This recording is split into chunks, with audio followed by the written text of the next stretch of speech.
Hey, Femme, we have another fantastic guest for you. Oh, so good. So This good. one was so So good. good. And we're actually recording this a lot earlier than you are going to be hearing it because we just did an IG Live with our guest, who I will introduce in a moment. But her film is coming to Scream LA, which is right now in October. So we wanted to make sure we got to share her work with you guys. We Oh, got to yeah. introduce you. But this episode is going to be releasing closer to her actual theatrical release for her film, which is pretty fucking cool. Because this was a like no budget, like super minimal film, but it's getting a theatrical release, which is really cool. Yeah, she'll tell you herself she didn't expect it to turn into this. And I think that's just a testament to them putting in really good like storytelling, Mhm. and they made the most with what they had. They really like treated it as professionally as they can. And it was done in their apartment, Yeah. like during COVID. So it's a really cool, though. I think you guys are gonna learn a lot from how they approached the production side of things, but also just the storytelling. And I think it'll become very apparent why we love what she's doing, as well as, What um, she does in general, like beyond yes, just this film. We exactly. talk a lot about just like career kind of stuff. So, So without further ado, her name is Emily Bennett, and she is the co-writer and co-director and starring in Alone with You. Enjoy.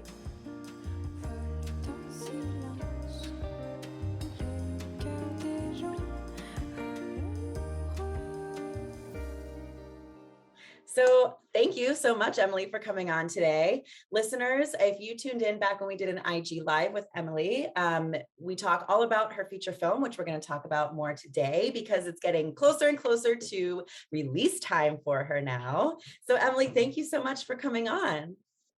Oh, thank you guys so much. I'm such a fan of your work. So yeah, Thank thank you for you. having me.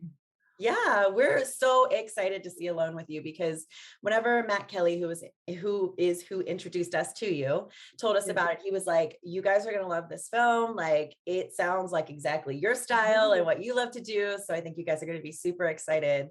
So yeah, we're excited to hear about it." Yeah. Oh, thank you so much. Yeah, it's been from conception to premiere and now sharing it with festival audiences and then, moving towards this release date. It's been completely unexpected. It started with a dream and now it's getting out into the world. So excited to share the nightmare with people. Love it. So you had some pretty unique circumstances for creating Mhm. this film. So tell our listeners about that. Yeah, so the 2020 lockdown, I had just moved in with my boyfriend, Justin Brooks, in Brooklyn, New York, which went into just lockdown. Like we did not leave. We got Instacart delivered, Whole Foods, if we could find a delivery slot. We didn't know what to do. No one knew what to do. And so we plopped on the couch with our cats and watched a bunch of reality TV. And then we were like, you know what? We need to do something. And Justin he's a brilliant cinematographer. He comes from the tech world. He owns a ton of gear and equipment.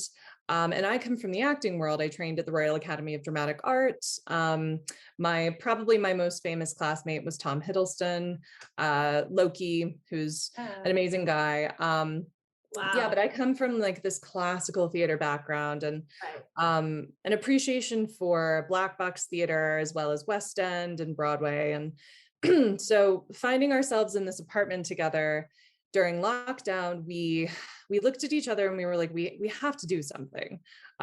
So we created 2 short films during the lockdown, but somehow that wasn't enough.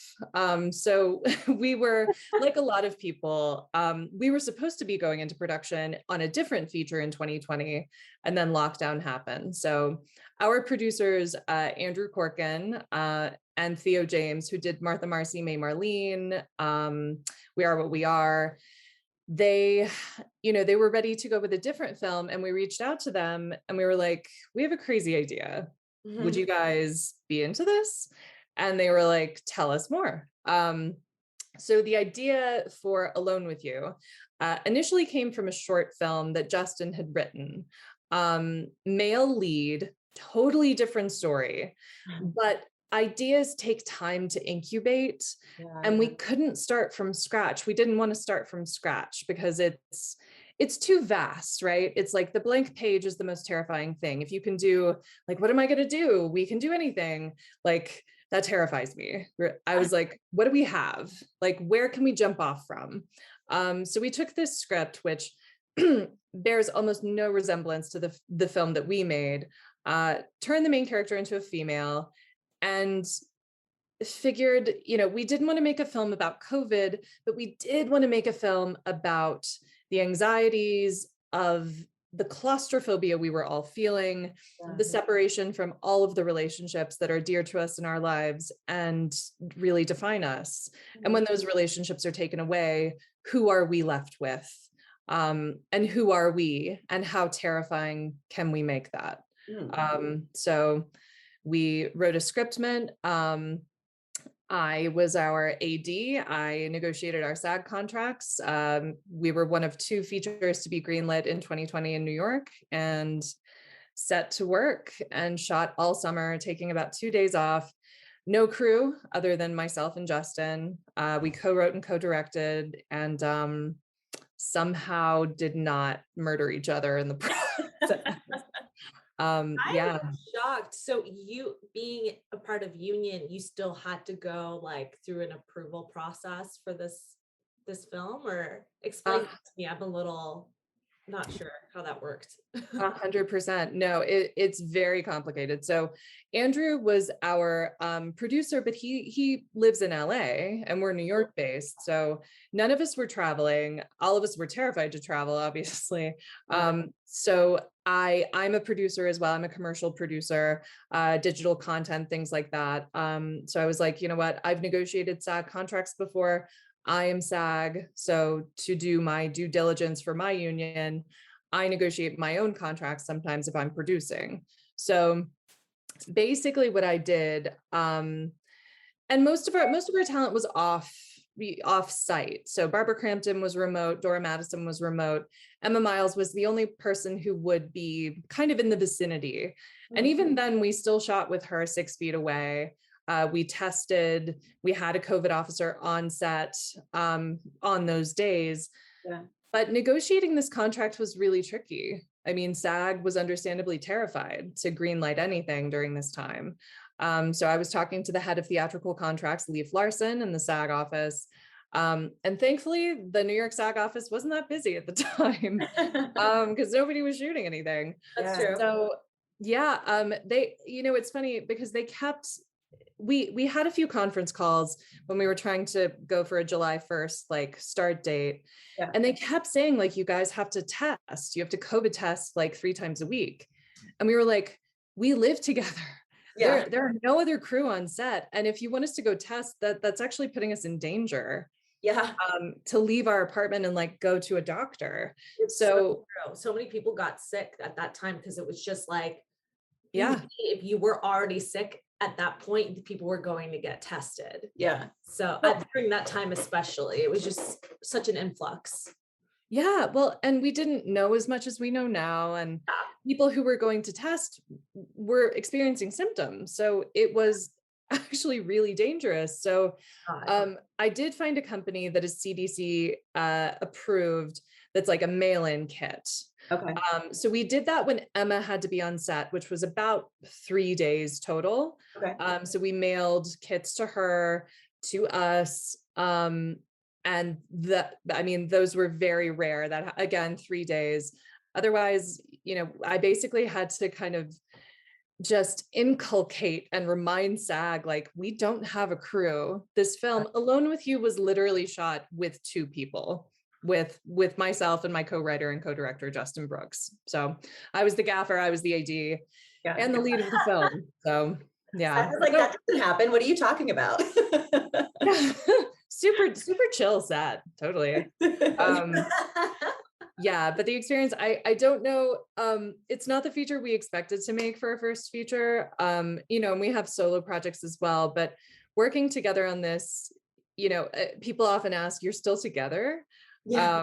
And the answer is, it actually brought us a lot closer, and in a way helped us focus during such a terrifying time in the world. So that makes sense. It's like Tessa and I, like, we're co-producers in our work, and it's a marriage. Like, we have to find balance and be respectful at all. Like, in general, like, you just got to be fucking respectful to like whoever you work with. But like, totally. it's just like, no, I think it totally makes sense. You know, if you don't have an ego, which we don't, like when we work together, I think that you can absolutely have like a close relationship, and still be friends and still like have a marriage or, you know, whatever relationship. So that's really, I can't say that's not trying. I can't say there's not like testing moments, but that is really cool. That speaks a lot to both of y'all's character. Yeah. Well, and it speaks to you guys like working together as well, because once the personal relationship, regardless of what kind of personal relationship that is, the work relationship, honestly, I find very comforting. It's very, it's not with us, at least, it's not emotional.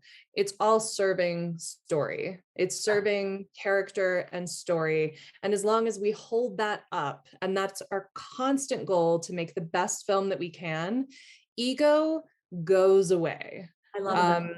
And it can bubble up, and then, you know, I call myself on it. I'm like, oh, okay, I'm making a call that's not the best thing for the film. And you know, we find those moments, but as long as you have the goal of the film, the story, it becomes this, I don't know, comfort, and we have a mutual goal. We have something to work towards. So honestly, as maddening and you know, we've Alone with You has been called the panic attack of a film. In a way, this panic attack helped us both through a very difficult time and brought us even closer. Yeah, I love that. And I love what you were saying about ego too. It's like your work, you do everything you do to serve the story. And, you know, that's what everybody should be doing, but it's not what everybody does in this business, you know? So it's just, it goes to show, like, if you can check your ego at the door, not only is it going to be a better experience for everyone, it's going to be a better end product, you know, because if you guys had both had egos going into this, it probably wouldn't have even gotten finished, you know, because you guys were stuck together anyway. Like, I think you would have wanted to kill each other. Like, it could have blown up in our faces in so many ways, honestly. But it really does. Honestly, I love on a set, because, and this is just, it speaks to how lucky I've been in the people that I work with, because I do feel that gender, the ideal is that gender kind of goes away on set, and that equality reigns, and the director is calling the shots, and the writer has created this story, and we are serving the story. And that's the goal, you know? Yeah, absolutely. It's just, and believe, I cannot wait to work with more women in film. Like, those are some of my dearest collaborations. And honestly, we wanted to make this. Justin is a man, obviously, but we both agreed this had to be a female film. We wanted every single voice in Alone with You to be a female voice. There are no male voices. There are no male speaking characters. And that is very, even the song that is Simone and Charlie's song by a wonderful duo, Gracie and Rachel, highly recommend them. Brooklyn-based, just songstresses. They're incredible. But even that, we chose, this is a female film. And it is purely an examination of, it's a character study, a paranoia thriller, and I'm so blown away by the love that we've gotten from people, because it's a slow burn too. You know, it's not, we don't have explosions, or, you know, it's not like a classic slasher. It takes time and it takes investment. So I'm so glad you guys responded to it too. That means so much. Yeah, I mean, personally, I can't wait to see it, because it sounds like the stuff that I love the most. Like, I love a slow burn psychological thriller where it's like the character's going crazy and you're watching and you feel like you don't know who to believe either. Like, if you can trick the audience into also feeling like paranoid, or, you know, whatever it is that the character's going through, like, that's, you know, you have a good film. Totally agree. Well, and I will say, as a director, as a writer and director who helped construct Charlie, the character of Charlie, um, that is a completely different relationship than playing her. Yeah. Because Charlie, as you watch the film, I don't want to give anything away, but Charlie is a very complicated woman. She's in a relationship with a woman. Her mother is clearly not very approving of that. She comes from a different background that was a bit more puritanical and judgmental. And it's the culmination of all of her relationships and the tensions there. And Charlie's not perfect by any means. And we constructed her to be very challenging. But playing her is a totally different experience because I love her. She is beautiful and I empathize with her. I have to be her. And so it's such a tricky relationship to direct yourself and yet not ever judge that character. So that was kind of the tightrope that I walked as director and actor, which you'll experience soon. Yeah, Right? I was gonna say, this is what I wanted to get into a little, just because I will be playing Isla, the protagonist in our film. Yeah. And I think the one thing that I have a bit of an advantage is when writing both my character and Tessa's characters, I pulled a lot from us and our own personalities and just like amplified them. So I Yeah. feel like and that was something cool too. I'm like, I want our podcasters, like our community, to like kind of recognize the elements of us in these characters because Yeah. they're like close, but I just, it's how do you sometimes take yourself out of that and push, because it's still not entirely me, if that makes sense. It is a lot like me, but she isn't me. So do you just kind of then have a list of things that I should do to separate myself? Like this is really an Isla like characteristic that isn't how Carolina would act. Does that make sense? Like I think I might need to do some more, like I understand her, the character, but how to create that line that I'm not just me. You don't become a method actor that turns into your character. But at the same time, I've always been like, I know the words, I know, like I've written the words, I know the story. I think it's cool when you can just throw yourself into it, and I don't maybe necessarily need to judge myself too hard. It's a lot to think about. It would be my first feature film directing it. So I'd be just like all these things I'm considering. And then at the end of the day, I'm like, I should take that pressure off and just enjoy the work that I'm doing now. 100%. Well, and I think it's really smart that you guys are tapping into your own personality traits and your own selves too, because every character, Edward James Olmos has this great quote, and I fucking love this quote. It's, don't let anybody fuck with your truth.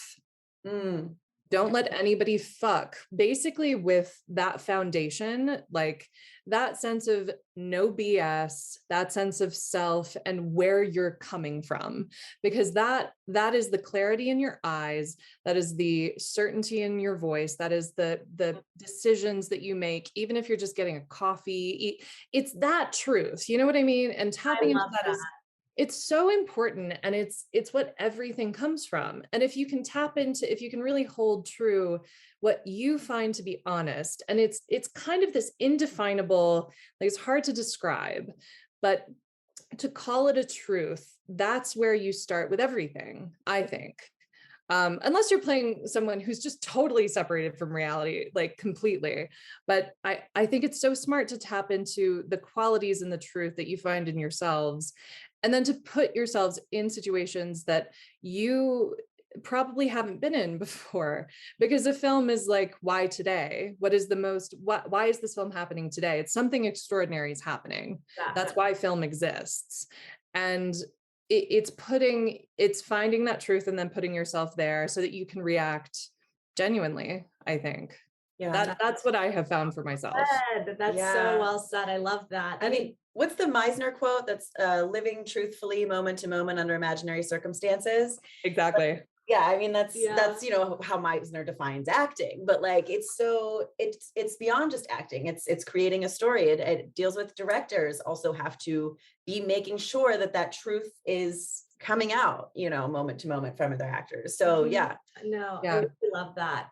And then that specter too, like, talking with investors and getting different feedback. It comes back to, well, okay, but we know like what our truth and our story, like keeping that in focus, what our story is supposed to be about. So Mm. it doesn't leave room for you to feel wounded or like discouraged if it doesn't work out. That just like Mhm. gave me just some clarification there too, because it's it can be trying sometimes, especially if someone says that you should scrap it.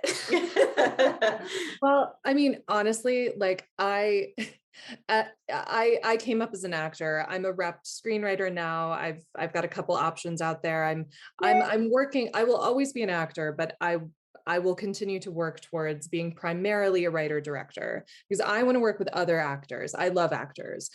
They're my favorite people. They're who I spent so much of my life with, and I get them and I understand them. But auditioning, and both of you know this as well, it's just constant rejection, constant, no, no, no, or just nothing, just silence. People ghost you and you're just like, oh, okay, I didn't get that job. But at the end of the day, it's made me a better writer and a better pitcher because honestly, it doesn't matter if I get notes that this is just pure bullshit because I know that's not true. I just know it's true for you. And Yeah. that's okay. And you're still going to have bad days. You're still going to be like, "Mom, I don't know what I'm doing." But like at the end of the day, you find your truth, and that has value because a lot of people can't ever find that, and that's precious. And to find that and hold on to that, that is what will be your compass for your career. So instead of looking to the next pitch, instead of looking to the next audition, the next meeting, having that goal, it's almost having the goal of the story of your life as your guiding light, you Yeah. know?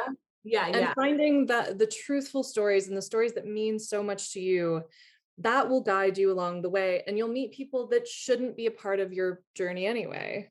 Yeah. You know what I Exactly. mean? So that's how I deal in the in my best day. That's how I typically try to think of things like that. Yeah. Well, Doesn't always work out, but yeah, it's difficult. It's rewiring our brain really. And I think it's interesting that like, especially out here in LA, which is known for being, more like woo woo or whatever out here. But like a lot of acting classes do have that like mindset part of it where, especially if they're like business acting classes, they're like, okay, here's how you do all the business stuff. But remember, like you are enough and like all of that, mindset. And yeah. I always wonder, is that just an LA thing? Because like we're known for being so like woo woo out here and stuff, but like it is so important. And it is a lot of people don't, you either like already know that, like you've already figured that out for yourself. That's how you live, or like it's such a foreign concept and you can say it, but you can't really believe it. Like it's so, it just depends how you're wired. And it's doing that whole rewiring and like you can't really move forward until you've figured that out. Yeah, it's so true. And it's funny because I've lived in New York now for like over 10 years. I'm from the South. I trained in England for years and then I moved to New York. And I feel like I have a bit more, I definitely have an East Coast sensibility about myself. I look at myself very logically these days. And if I don't get a role, like for the next film that Justin and I are doing together, there's a lead female in it. She's a phenomenal character, wounded, just awesome. Like you just want to like sink your teeth into this character. I would never cast myself as this girl ever. I'm not the type. I'm not her. Yeah. And that sucks because she's great. But I also know I'm not the best person to tell that story. And so that journey, writing, now when I audition, I know when I'm not right for something. And it becomes a lot clearer. It's not about like, am I enough, or like, am I good? Am I doing the work? Am I like suffering enough? Am I concentrating enough? Am I, in touch with my whatever.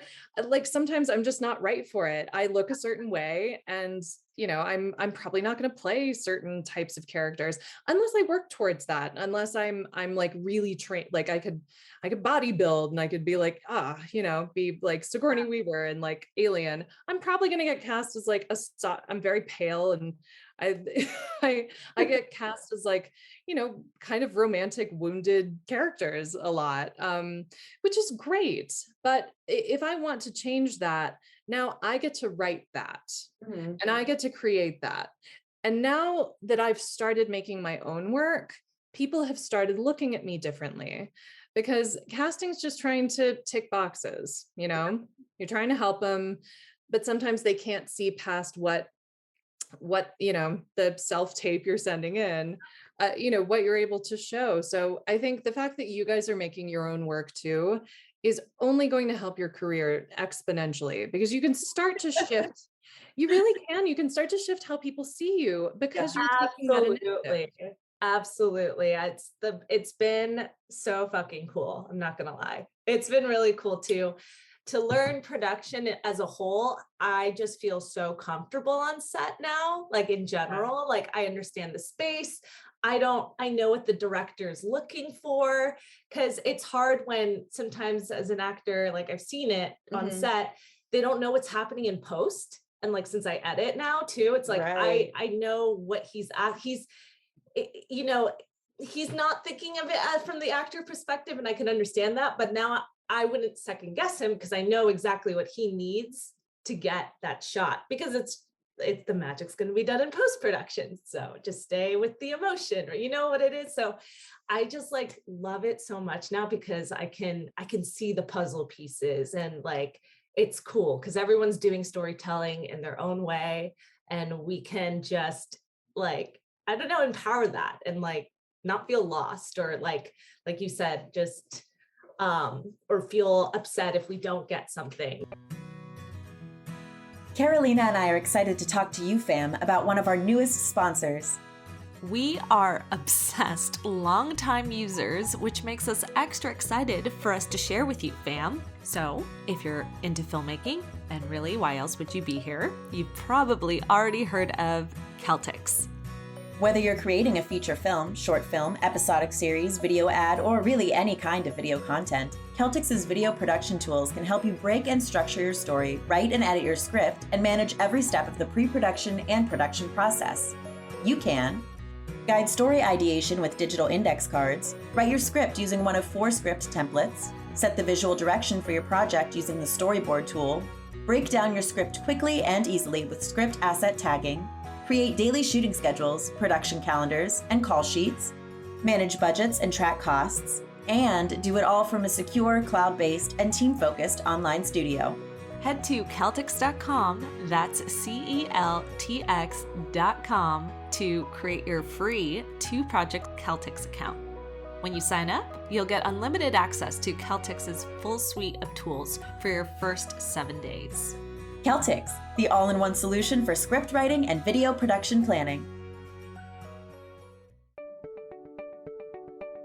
The amount of songs and sound effects on Jambox is insane.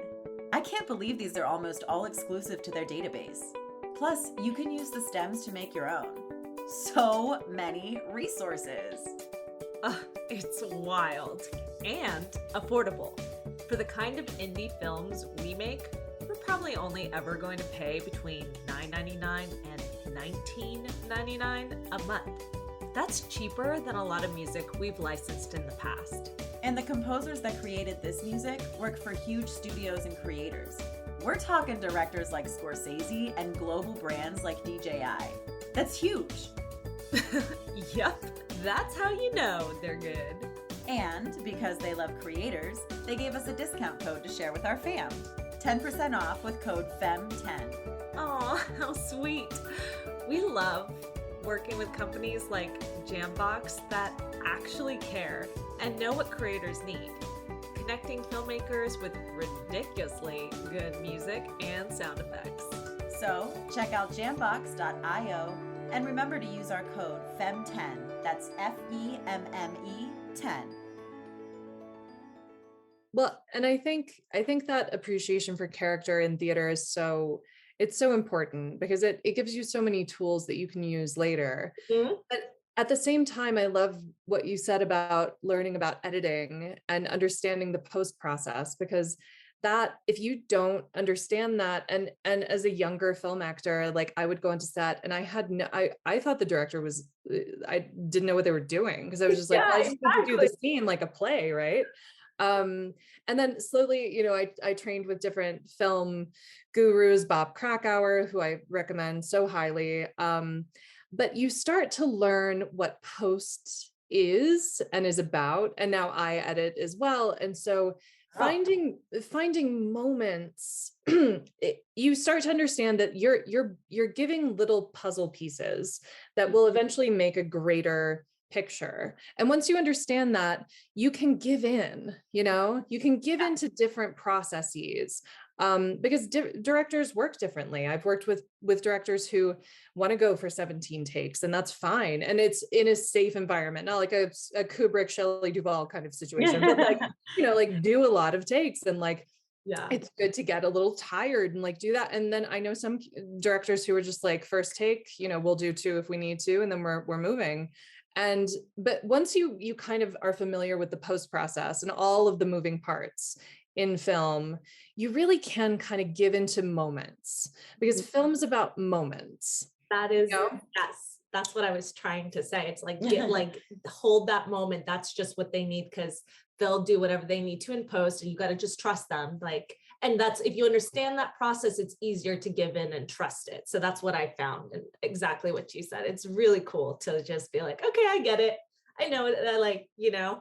And 100%. Well, and I have to say on that topic, never before Alone with You, I've never had to trust that process so much in my life, because I, as the main character, as Charlie, we had Barbara Crampton on, we had Dora Madison on. I never had a scene partner. I was acting with green screen the entire time. So that process was insane. So basically, I would rehearse with Dora and with Barbara, who's incredible. And they were both so kind, and we would record. We sent them cameras. They would record different takes and different options for us. And with Barbara, I was on an actual Zoom call with her, but we weren't recording the Zoom. Basically, she was recording herself on a GoPro with headphones so that her audio was usable. And this is the weirdest thing, and this still blows my mind to like think about the process of working in this way. Basically, there is a camera on me just for some sense of continuity on what I'm doing, but we're not using any of my footage. We're using her footage. So my performance, I'm directing her through my performance. I'm giving her moments that she can react to, that days later I will act with.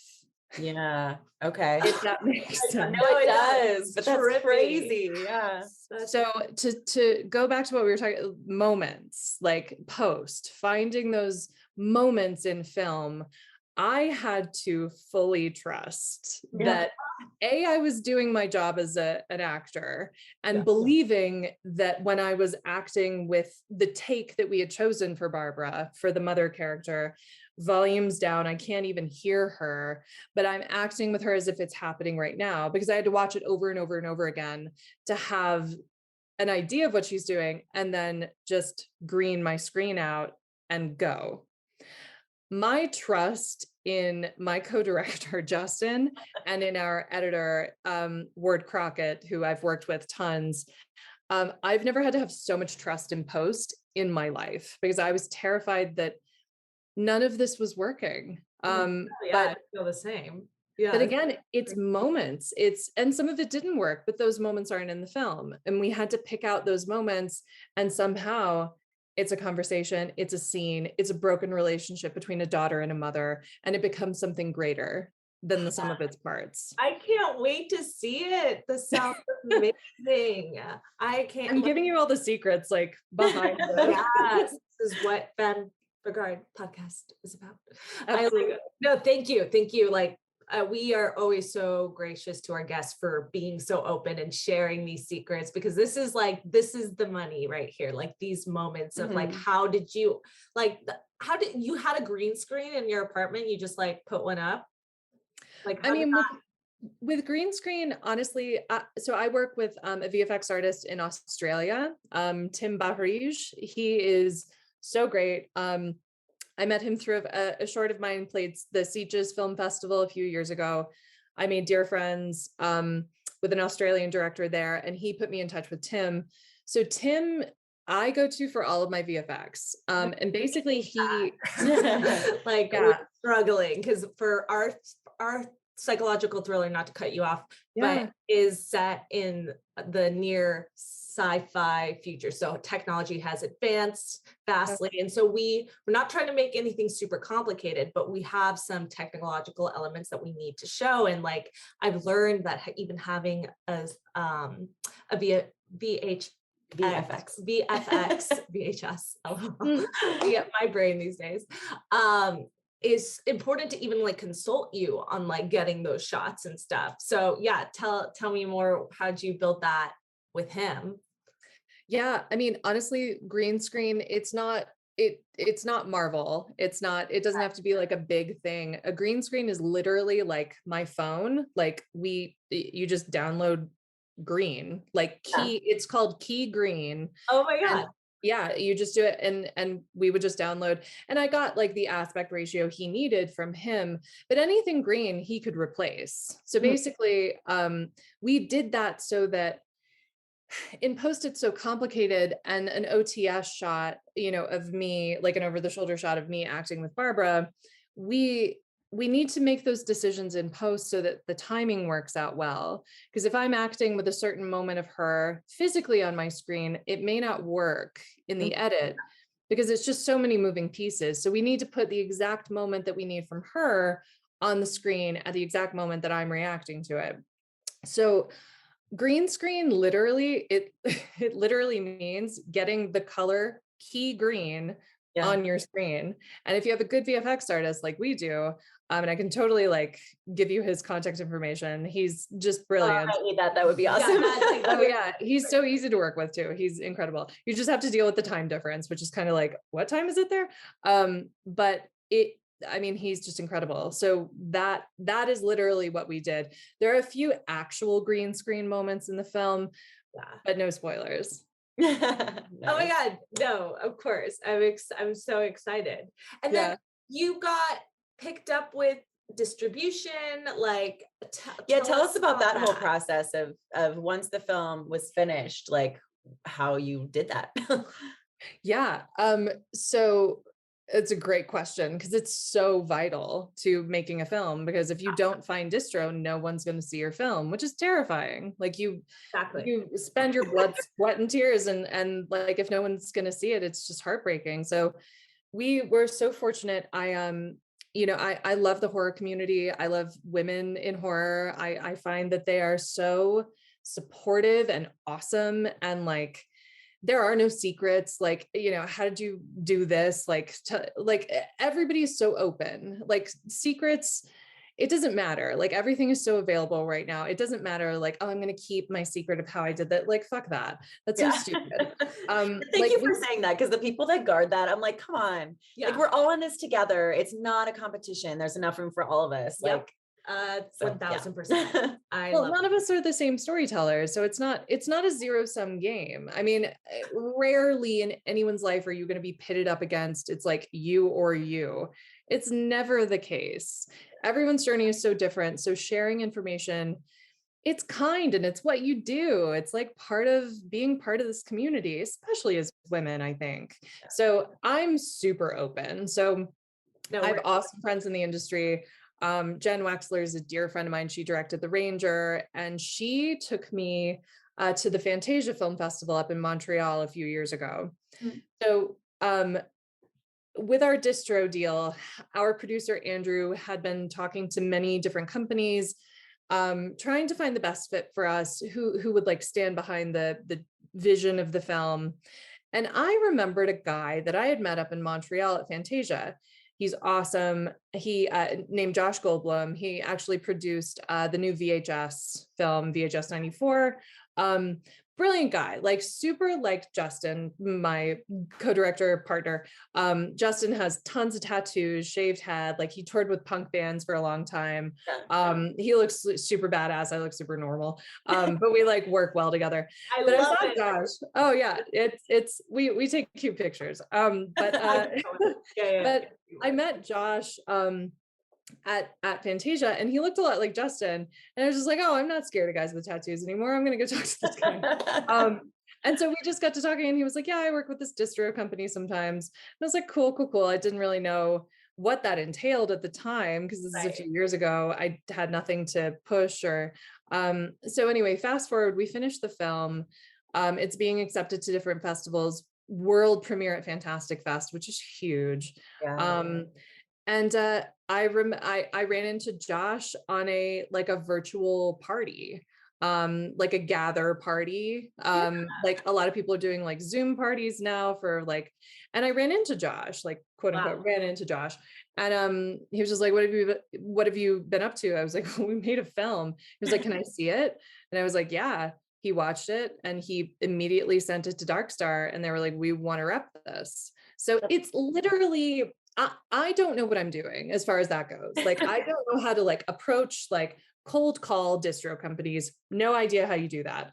I know how to have conversations with people and stay in touch and just stay curious. And I literally just stayed in touch with this guy who ended up getting us this wonderful, Darkstar has become, they're such dear people, and they really care about us as filmmakers and the longevity of our career and the vision of this film, because it's specific and it's different, but it's got enough edge to it that they really responded to it. So that's how Darkstar became our distro company. That's amazing. They're incredible.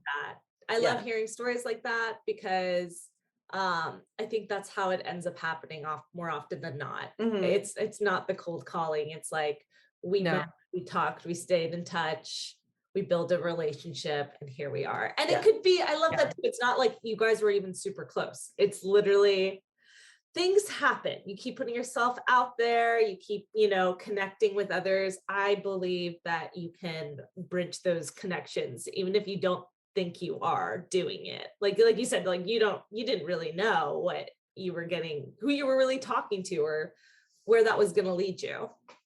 Yeah, no, totally. I think Malcolm Gladwell said it, that you don't get ahead in your career because of your friends necessarily. You get ahead in your career because of your acquaintances. And it's those like, it's fun. Like you grow the most with your dear friends, but it's those acquaintance like connections where it's just someone seemed cool and they're like, oh, let me introduce you to so-and-so, and it builds from there. And it's honestly, I can't speak highly enough of festivals, and thank God we're going back into them now. They're so important. They're so important to go to, even if you don't have a film, honestly. Like if you have a friend who's going to a festival that you think your film that you're in development for or thinking about writing, if you think like, oh, this film could be a good fit for this festival, if you have a friend going to that festival, go meet the programmers, like really find out like what their tastes are, because that could shift kind of your idea of the genre you're working in, your approach. You get to see what people are actually programming. And festivals now have become almost bigger for sales than like AFM, like the American film market, the international film markets. Festivals are where audiences are begun. So people are really seeing the value in that right now. So I can't recommend festivals enough. Right now I'm at the Telluride Film Festival, and I can't recommend this one enough either. The audiences here are incredible. And that's so good to hear, because I know we went through a phase when we first started that we were submitting to festivals and we were like, this is so much work and so much money for nothing. And like, I know when I first came out here, I went to festivals, but I didn't really have anything at the time to talk about for myself. So I felt like like, what am I going to talk to these people about? But I just didn't have a good mindset about it, really, honestly. And I find a lot more value in going to festivals now, even if I don't have something like you said, but it helps that now we do have things to talk about. Even if our film isn't in the festival, we can talk about, our upcoming film or whatever. That definitely does help when you're meeting people. But yeah, my opinion on festivals has changed a lot over time. So we became smarter and better because we were dumb. We talked about it on the show, which is why we're so like forthcoming. It's just like, yeah, we shouldn't have applied to all those film festivals because we didn't do the research to know which were so like which genre specific, who really is running it, like who cares. Now we like are just, it's so important, filmmakers, if you're listening, to do that extra work, like really know, are they aligned with your values? Do they like what's the genre, like things like you're saying, yeah, go to those festivals and apply to those festivals that apply with you. And then, yeah, I love that you said that too, like now knowing like we have a company, we know what the stories we want to tell, it just makes conversations easier for sure. Yeah. And I will say, like, pulling the veil aside, like festivals will take your money. They will take all of your money. Like they don't care. But when you find the people in those festivals, you'll find the people who respond to your work. And those are the people you hold on to. Yep. And that's also why you do your research, because festivals, they can't program everything. They have very specific goals. And it's, again, it's doing research. It's the business side of the business, it's the non-art, but it's finding like, okay, I'm doing a noir in, I don't know, South America, who knows, but and it's got a female lead. So I'm probably not going to like apply to this like bro heavy run festival, like, who's doing something just totally different. Like I am wasting money and time if I'm applying to something that has an energy that is clearly opposite of what I'm creating. So it's just research, and it's finding your people, because the people, and they'll come out of the woodwork. They will reach out to you and they'll be like, hey, I love this. And when those people come to you, like hold them close. Just, I am so grateful for those people who have come into my life through festivals and different avenues, because I just appreciate them so much, because they see what I'm trying so hard to do. They see the stories that I care so much about. Yeah. They see the truth and they respect it and they want to champion it. And that's the biggest gift of all. Yeah. Yeah. That's so exciting. I can't wait to hear more about your film. That's very cool and very exciting. Yeah. Yes. Well, speaking of connection, before we wrap up, let our listeners know where they can find you. By the time this episode gets released, it'll be close to your theatrical release too. So any information that you want to share on that, where they can find your work. This is my baby. This is mine and Justin's first, debut feature. So we will post about it and share about it all the time, because we're just so excited to share it with people. You can find me on Instagram at Emily R. Bennett, Bennett 2 N's 2 T's. I'm constantly, it's primarily for work and for celebrating festivals and filmmakers and the work that we're doing too. So that's probably the best place to find me. I'm on Twitter. I don't really get Twitter, but I'm at Emily R. Bennett there too. And my website, if you care to see more of my work, is www.emilyreneebennett.com. So yeah, maybe like I have a long name, so I could put it in the show notes or something. It's a pretty simple name though, at least. It's not like a weird spelling or, Pride and Prejudice. It does, yeah. Enjoy that aspect. I play on that a lot because my work is very dark and people don't expect it. So I use that to my advantage. Love it.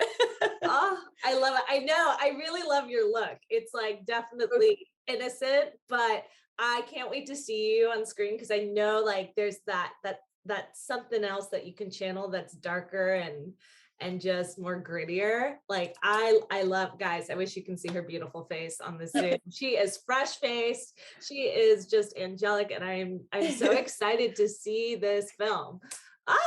Well, you're very kind. And you will not see this face being as angelic in this film. Which is so cool. Like, again, it throws people off. That's part of the fun. So keep them guessing. Keep Absolutely. them guessing. Keep them wanting more. Well, thank you so much, Emily, for coming on today. Again, Yeah. shout out, thank you to Matt Kelly for connecting us. This Woo, was woo. awesome. Yeah, and like we said, stay in touch. This is awesome. We're super excited for you to be at Scream LA, and yeah, we're just excited to see what happens for you. Thanks for listening to Femme Regard Podcast. If you like what you hear, tune in every Friday for more tips on the filmmaking business and insightful conversations with industry professionals. We can only grow with your support, so please subscribe, share, rate, and review. You can also join the Femme Fam on Patreon. For more on us, check us out at femregard.com.